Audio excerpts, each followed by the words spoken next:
ஆன்மீக நெஞ்சங்கள் அனைவருக்கும் எனது அன்பார்ந்த வணக்கங்கள்.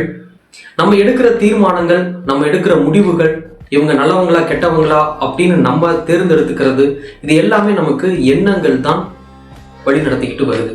இந்த எண்ணங்கள் என்ன சொல்லுதோ அதை அப்படியே நம்ம செய்யறோம். இந்த எண்ணங்கள் நமக்கு சரியா சொல்லுதா தப்பா சொல்லுதா நம்ம யோசிக்க முடியாது, யோசிக்க தெரியாது. ஏன்னா அந்த யோசனையை யோசிக்கிறதே அந்த எண்ணங்கள் தான். இந்த பதிவை நீங்க கவனமா தெளிவா பொறுமையா புரிஞ்சுக்கிட்டீங்கன்னா உங்க எண்ணங்களை உங்களால சரி பண்ணிக்க முடியும். உங்களுக்கு உணர்வுகளான காமம், கோபம், வெறுப்பு, விருப்பு, மகிழ்ச்சி, இது எல்லா பக்தி, இது எல்லாத்தையுமே இந்த எண்ணங்கள் தான் உருவாக்குது. இந்த எண்ணங்கள் தான் தூண்டி விடுது. அப்ப அந்த எண்ணங்கள் சரியா இருந்தால் தானே நம்ம செய்யற செயல்பாடுகள் சரியா இருக்கும். ஒரு கெட்டவனை அந்த எண்ணங்கள் அவன் நல்லவன் அப்படின்னு நம்ம வச்சிருச்சுன்னு வைங்க, அவன் கெட்டவனா இருந்தாலும் அவன் நல்லவன் நம்பி நம்ம வாழ ஆரம்பிச்சிடுவோம்.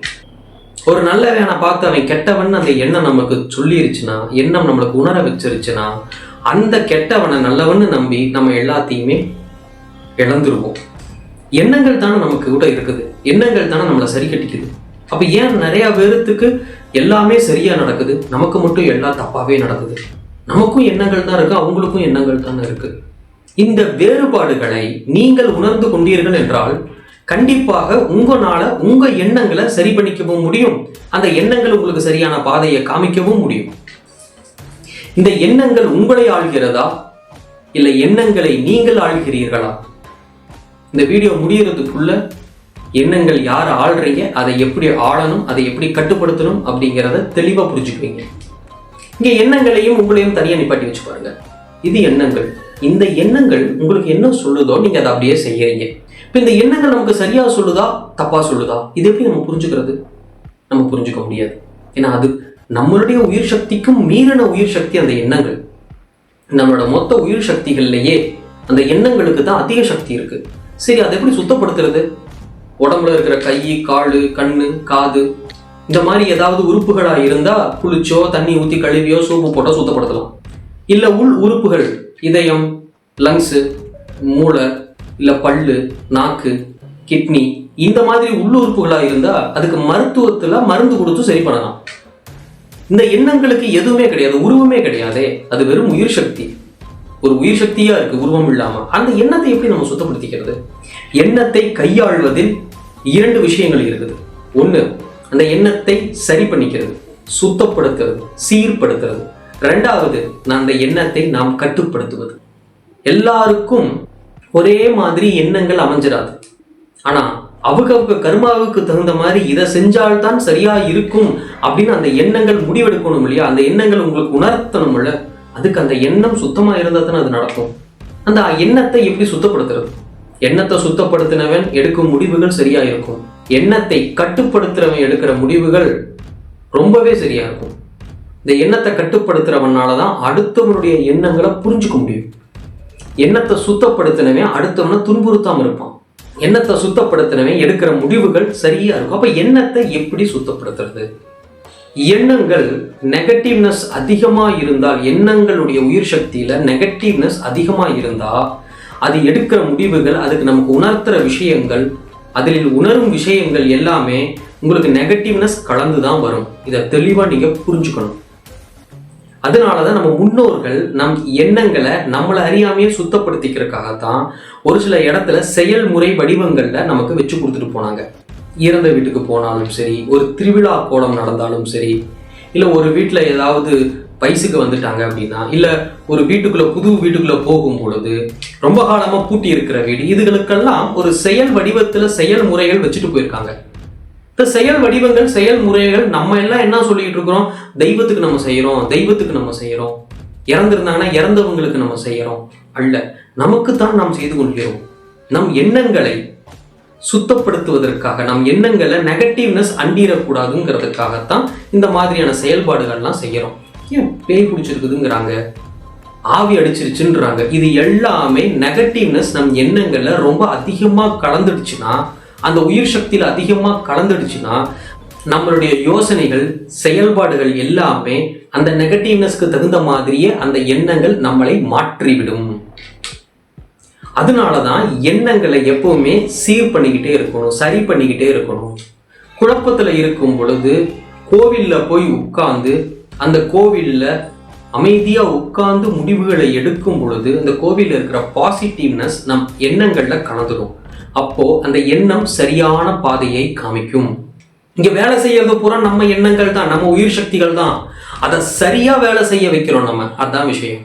கோயில்கள் எதுக்கு போறீங்கன்னா இதுக்கு தான். அங்க செயல்பாடுகள் ஏன் செய்யறீங்கன்னா இதுக்கு தான். நம்ம எண்ணத்திலையும் அந்த எண்ணத்தினுடைய உயிர் சக்தியிலையும் நெகட்டிவ்னஸ் கலந்துடாம நம்மளே காப்பாத்திக்கிறோம். அந்த எண்ணங்களை நெகட்டிவ்னஸ் கலக்காம பாசிட்டிவ்னஸ் அதிகமா இருக்கும் பொழுது, நாம் ஒரு சூழ்நிலையில இருக்கும் பொழுதோ இல்ல ஒரு சிக்கல்ல இருக்கும் பொழுதோ நமக்கு சரியான பாதையை சரியான முடிவை அது எடுக்க வைக்கும்.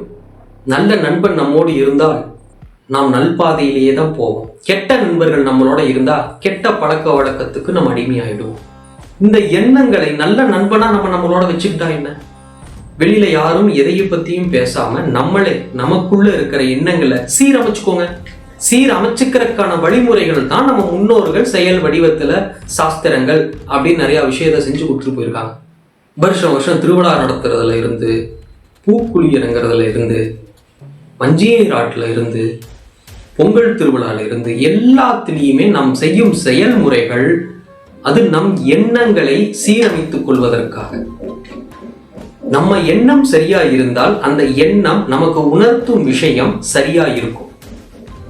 இது எண்ணங்களை சீரமைத்துக் கொள்வதற்கான வழி. இதுவே அந்த எண்ணங்களை நம்ம கட்டுப்படுத்தவும் முடியும்.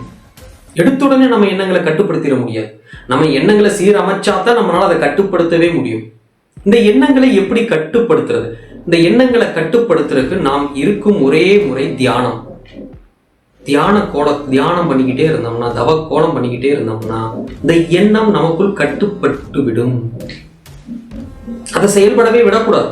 ஒரு நாளைக்கு குறைஞ்சது ஒரு அரை மணி நேரமாவது நம் எண்ணங்களை செயல்படுத்த விடாமல் வச்சிருக்கணும்.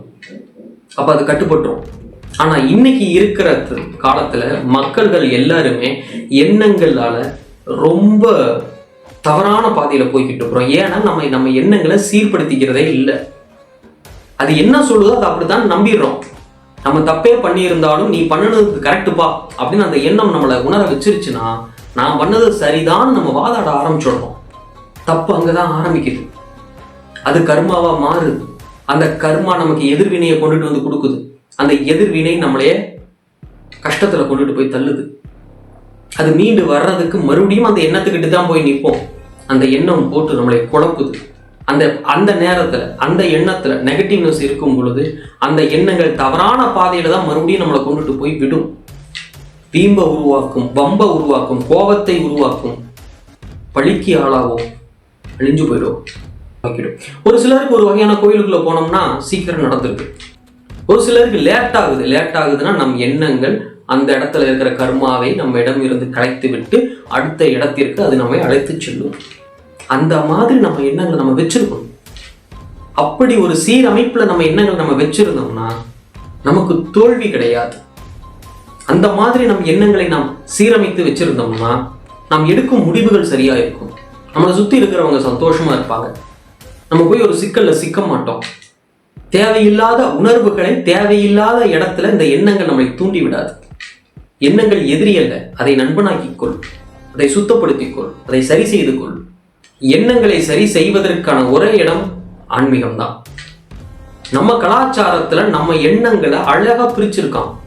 நம்ம உடல்ல இருந்து நம்ம உயிர் சக்தியை பிரிச்சு அந்த உயிர் சக்தியில அதிகமான சக்தி நிலை இருக்கிற இடம் எண்ணங்கள். அந்த எண்ணங்களை எப்படி சீரமைச்சுக்கிறதுங்கிறத ரொம்ப அழகா நம்ம கலாச்சாரத்துல வச்சிருக்கிறாங்க. இன்னைக்கு அந்த கலாச்சாரத்தை அழிச்சுக்கிட்டு வரோம். ஏன்னா நமக்கு அது எதுவுமே புரியல. 1000 வருஷத்து சிவன் கோவில போய் நீங்க உட்கார்ந்து இருக்கும் போது உங்க எண்ணங்கள் ரொம்ப வேகமா அது சரி செஞ்சுக்கும், ஸ்பீடா வேலை செய்யும். அப்ப சீரமைச்சு அது பாசிட்டிவ்னஸ் அதிகமாக ஆரம்பிச்சிடும். நம்ம வீட்டுக்குள்ள நம்மளை சுத்தி பாசிட்டிவ்னஸ் நம்ம அதிகமா வச்சிருக்கும் பொழுது நம் எண்ணங்களும் பாசிட்டிவ்னஸ் அதிகமாகும் பொழுது நாம் எடுக்கும் முடிவுகள், நாம் யோசிக்கும் யோசனைகள், நாம் கணிக்கும் கணிப்புகள் இது எல்லாமே சரியா வந்து அமையும். இப்ப சொல்லுங்க, நீங்க உங்க எண்ணங்களை நீங்க சரி செஞ்சுக்கிட்டு இருக்கீங்களா? இல்ல எண்ணங்கள் உங்களை கட்டுப்படுத்துதா? இல்ல நீங்க உங்க எண்ணங்களை கட்டுப்படுத்தி இருக்கிறீங்களா? யோசிங்க. யோசிச்சாதான் முடிவு கிடைக்கும். யோசிக்கிறதுக்கும் அந்த எண்ணங்கள் விடாது. உங்க குலதெய்வத்து கோயில்லையோ இல்லை பக்கத்துல இருக்கிற ஏதாவது ஒரு சக்தி மிகுந்த அம்மன் கோவில்லையோ போய் உட்கார்ந்து யோசிங்க. அனைவரும் நல்ல எண்ணங்களுடன், நல்ல சூழ்நிலையுடன், தெய்வ அருளுடன் வாழ வேண்டும் என்று அன்போடு கேட்டுக்கொண்டு நன்றி, வணக்கம்.